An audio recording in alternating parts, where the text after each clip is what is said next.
Ephrem the Syrian lived in, I want to say it's sixth, seventh century, modern day border of Syria and Turkey. So he's part of the Syriac tradition of the church, right? So it's Semitic language, very similar to Hebrew. So he was a poet and a theologian in the church there. In I think it's modern day Eusebius, I believe, is what they call it.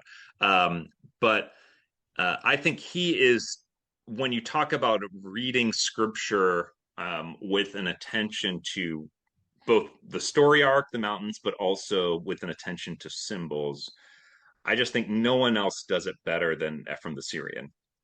So he wrote a book called Hymns on Paradise, which is not really a book, it's a series of hymns, poems, all about um, Adam and Eve, about our us, and about our future paradise, which is a return to Eden.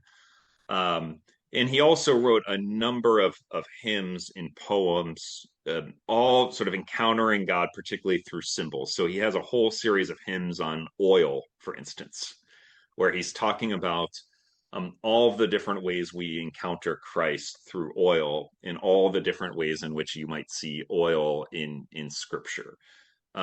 So for me, um, I think he is one of the best ways to learn how to read scripture along the same vector as the early Christians.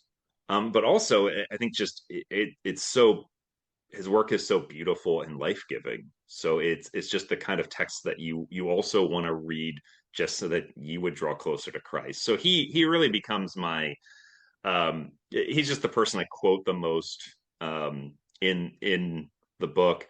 And I think if I can if I can find a way to just um, write in a way that's intelligible to a modern audience, but captures a lot of the spirit of Ephraim the Syrian, then I think I've accomplished a lot of what I've wanted to accomplish in the book.